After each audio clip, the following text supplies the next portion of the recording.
Hello and welcome back to what will probably be the third and last video I do about Pathfinder Kingmaker. My characters are like 8th level now, and I've done a bit of exploring and lots of playing of the game, and I want to like this game more than I actually do like this game. And the reason for that, well, there are several of them. Number one, there's just far too much busy work incidental combat, and it's sufficiently difficult that every 2 to 3 fights you're going to have your characters withdraw and rest.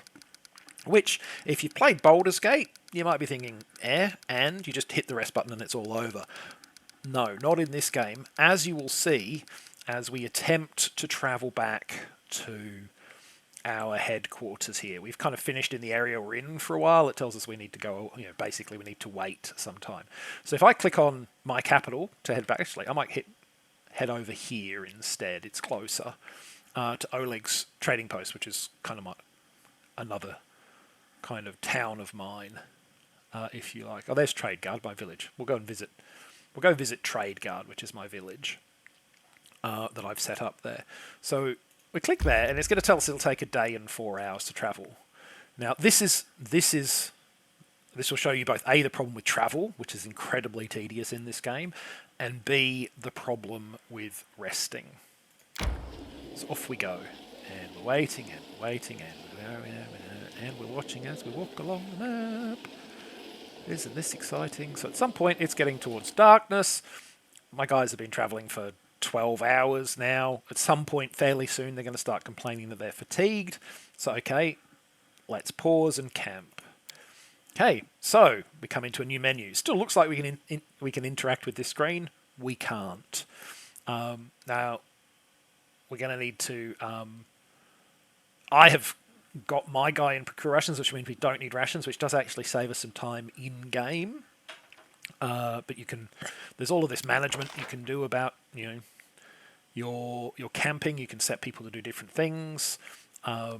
If you don't have, so I've got my character who, as Baron, has the ability to say, when I'm resting within the borders of the lands and outside of dungeons, you don't need to scavenge for provisions because you can get them from the people. If you don't have that, somebody has to go off and do a whole bunch of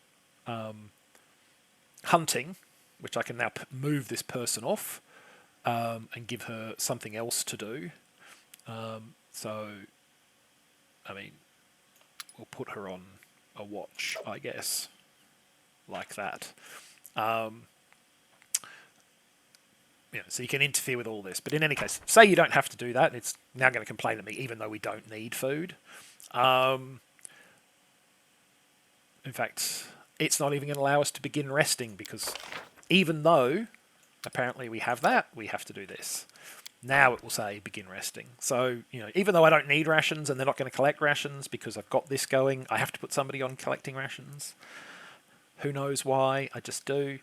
But yeah, so now we're going to begin resting, which if you play Baldur's Gate, you click begin resting, the screen faded in and faded out, and you already continue on. No, not here. We have to begin resting. There's going to be a little bit of I made some valuable acquaintances at the reception in Restov. Mager Varn I remember well. Truly a lion of a man. Of course, he doesn't hold a candle to our own leader. Intuition tells me he will rise to no higher than a provincial baron. But he has his charms. So we have a 2-line piece of dialogue every single time we rest, which we have to wait for, and then it goes bung, bung, bung, everything's, and then we have to click continue, and the game saves and loads, and we can set off again.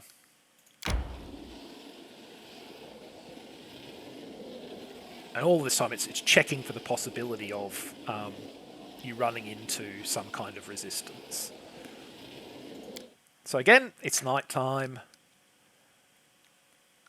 I could probably push on to town and make it. It would be late. But, we'll camp again. So again.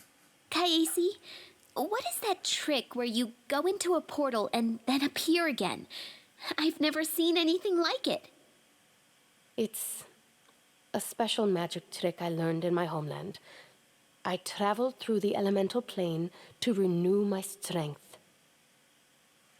And I'll be fair, there are a lot of these interactions. I haven't seen them repeat yet. So there's a lot of them queued up. But it's just like... It's just taking time all the time. And now we will travel the 2 hours to Trade Guard and enter our village, which I've never entered before. But that,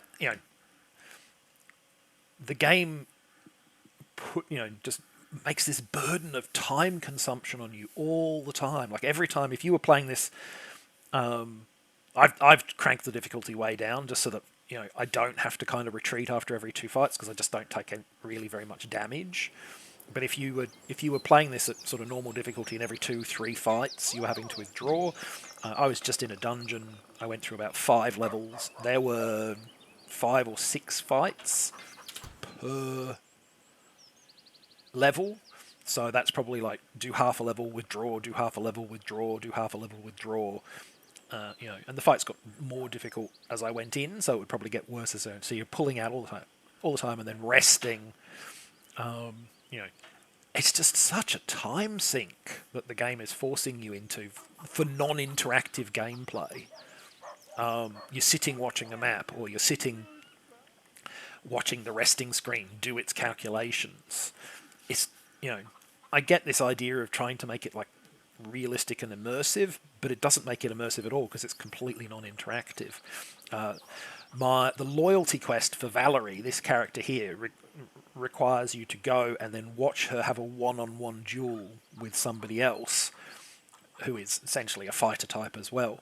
So you just, there's nothing for you to really do. Valerie hits the guy hits Valerie, and they just keep exchanging, and then occasionally you tell Valerie to take a healing potion until she wins the fight, hopefully. But like, it's 2 or 3 minutes of just waiting for the game, and there's too much of that in this game, just waiting for the game to do its thing. And yeah, the combat tuning is I think pretty silly. There are a lot of very incidental, not particularly significant fights that again are basically wipe out your party resources and force you to withdraw and camp, which is just a time-wasting exercise because then you go and you do that, and then you come back, and you can't rest often on the maps. If you click to rest on a map, it's going to require you to actually place the campsite somewhere, and you can only do it outdoors if you're in a dungeon. You've got to have brought rations with you or you won't be able to rest at all. So that's another kind of, fairly uninteresting micromanagement you've got to do to deal with that. And too much of the game is like this, which is a shame because there are some good aspects to it. But there's just some really, really unwise decisions that interfere with, for me, the enjoyment of the game. And yeah, the combat tuning as it is, like the incidental combat is far too resource consumption goes on in combats that don't matter except as a way of generating experience points for you. They're just there to kind of pad out the fights. And yeah, Baldur's Gate, Pillars of Eternity 2, they were full of those kind of incidental earn XP fights. But Baldur's Gate made it really, really easy to rest. And Pillars of Eternity 2 gave you back all your resources after every fight. So there was no, now I have to walk my guys, because you can't just leave the map from anywhere. You have to leave the map at one of these exit points. And I've got to walk my guys back to the exit point and go out into the world map, rest in the world map, go through that whole process of waiting for it to do its thing, go back into the map, walk back to where I was. There's just this, and none of that's interactive. I mean, you click occasionally, but you're not doing anything except getting back to where you were. And it's just a burden that detracts from the interest of the game, which is a shame because, the actual adventure seems quite fun, the questing around. The kingdom management aspect of the game does get in the way a bit as well, because you frequently are like, we have to come back to the throne room to deal with something, and you've only got a limited amount of time, so you've got to kind of get back there, so it creates this pressure to leave whatever it is you're doing and go back.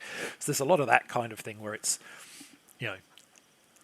the game is interfering with you playing the game. It's stopping you from just playing the game. It's forcing you to kind of go and deal with minutiae that you don't and shouldn't have to deal with. And I think you can kind of turn off a lot of the kingdom management so that it's kind of not as big a drain, but there's nothing you can do about the travelling. And yeah, that's a shame that it's kind of interfering with my enjoyment of the game more generally. So that, I think, that's the big drawback of the game. So be aware of that if you are considering picking this up. And this game's been out for like 5 years now, so you can pick it up on discount, a steep discount, pretty regularly. Should you be interested in this kind of thing, and a lot of people are. I mean, I like these kinds of things. I would like this game better if it eased up on the micromanagement and just let me be an adventurer. So yeah, that's kind of, as I said, this is going to be my last video about the game. I think I've shown you sort of the combat. I gave up on the turn-based combat because whilst it did allow me to feel like I had more control over my characters, it just took a ridiculous amount of time. So I just, as I said, I cranked the difficulty down to minimum.